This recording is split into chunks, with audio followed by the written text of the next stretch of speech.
Our guest today on our Come and See Zoom meetings is William or Bill Grattendick. Bill, thanks for being with us this morning.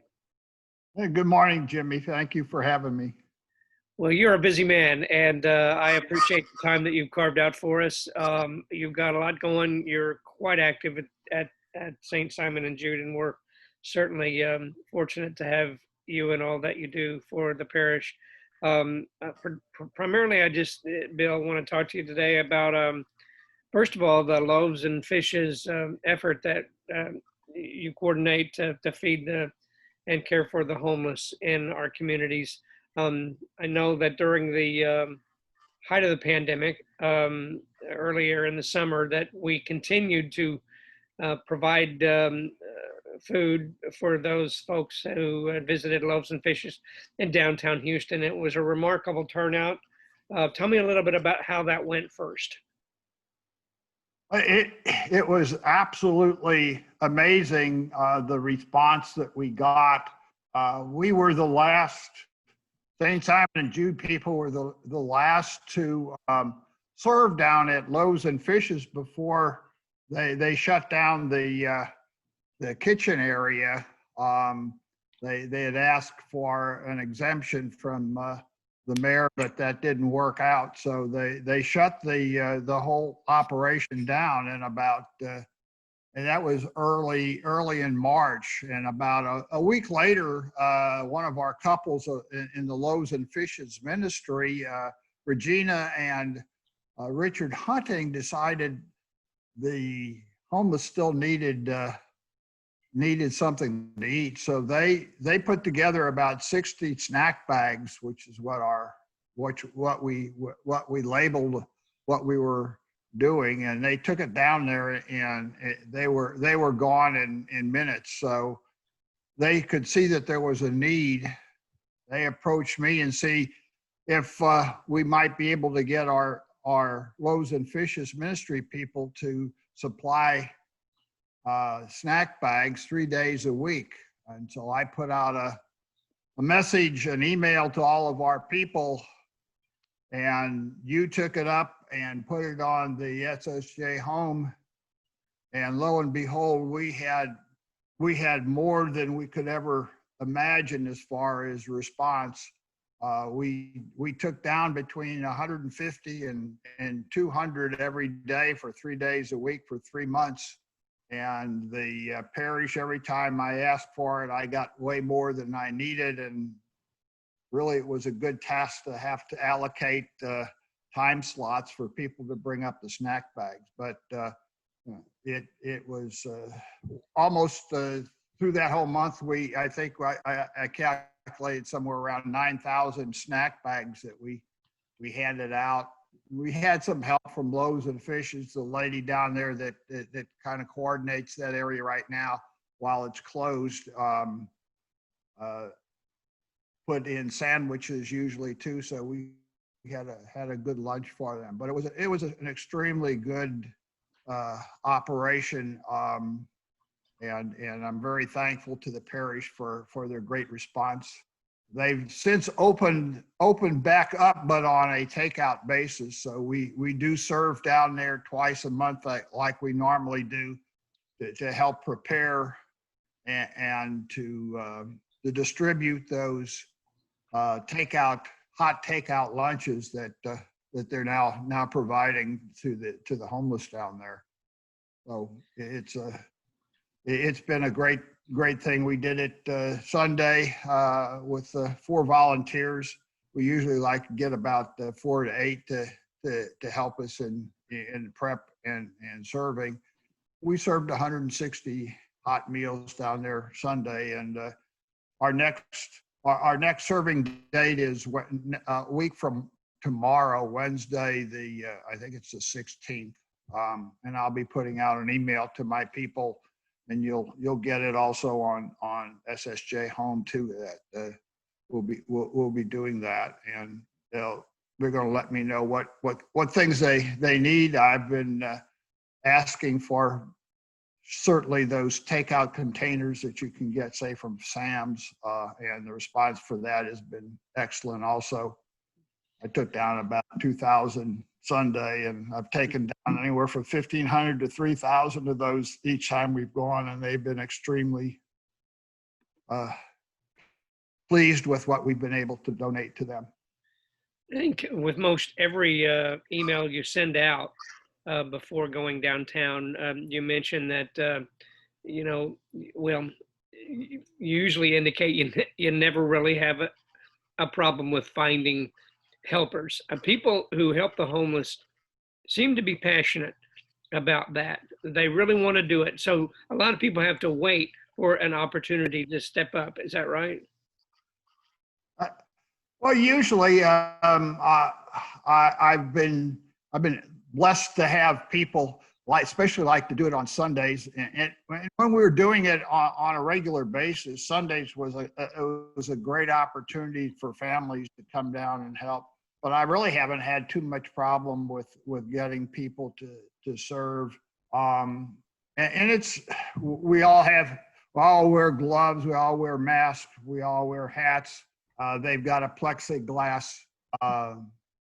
frame there out in the patio where we serve to keep us between the homeless we serve and ourselves. So it's as safe atmosphere as I think you can get under those circumstances. Yeah, I think so. And it's certainly a worthy effort. And I know it'll be something that we continue to do for quite a while, or if not, for as long as we exist as a parish, I'm sure. But in your other job at the parish, and I say job because I know that you command the big bucks, and you're a coordinator as the Bible study facilitator. You're a volunteer in that area as well. I know it's not just a Monday night study that you do, but you also do it on Sundays as well, right?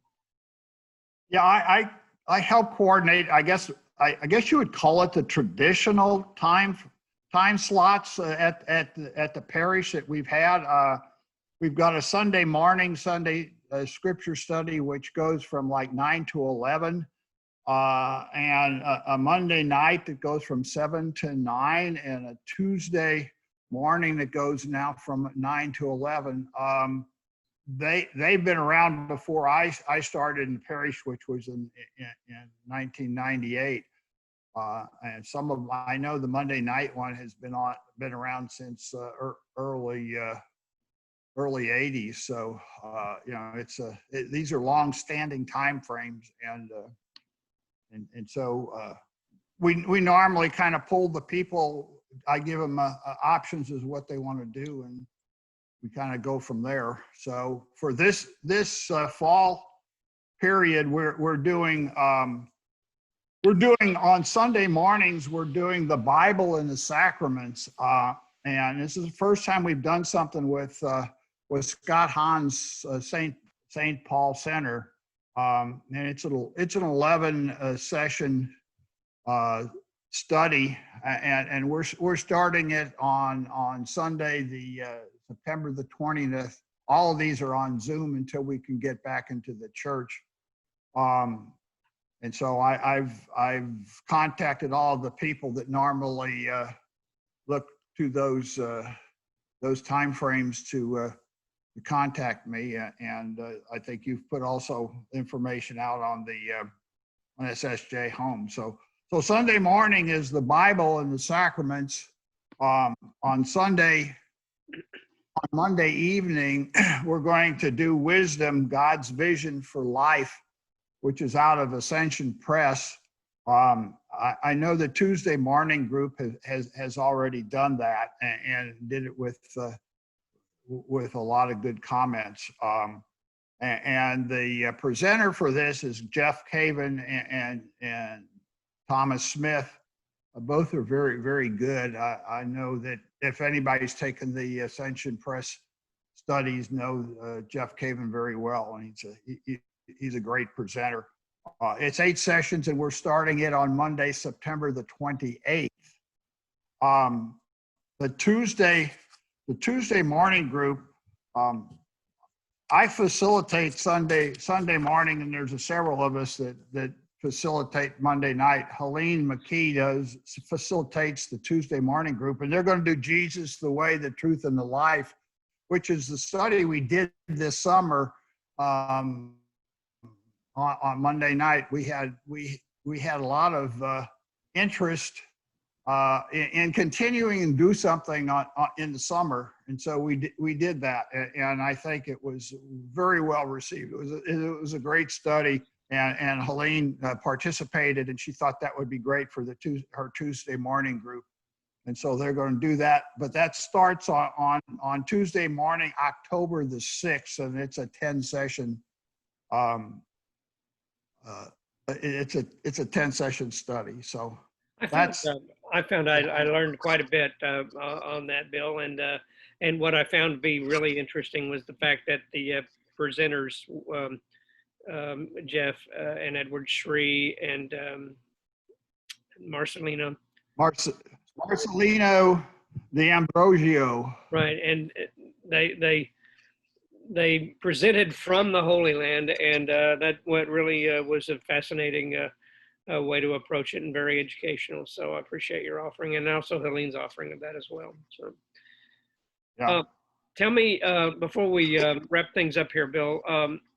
Tell us real quick about how people can learn more.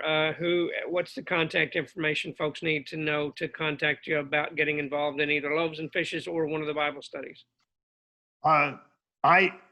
I have always put out my email address, and so it's available in the, you'll find it under Scripture Study, or if we've got something on Loaves and Fishes, my email address, just contact me. I mean, we've grown in Loaves and Fishes from, maybe 20 people to I've got almost 150 contacts, and most of them have been people who have emailed me and say, what do you do?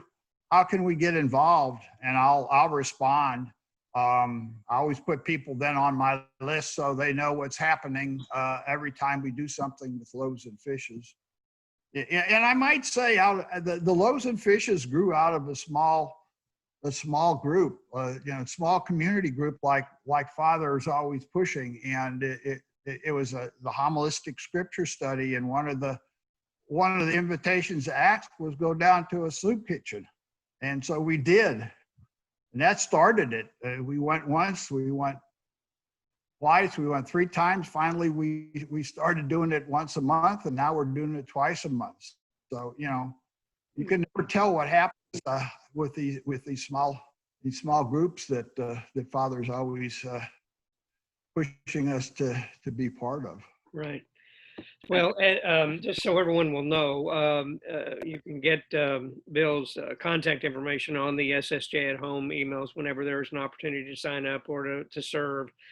In the bulletin, we're having to use info@ssjwoodlands.com for all of the Bible studies, and we'll begin doing that as an effort to try to limit the amount of spam that we seem to be having a problem with lately. So know that mail will go through and be forwarded to Bill at such time that you would respond to an info@ssjwoodlands.com.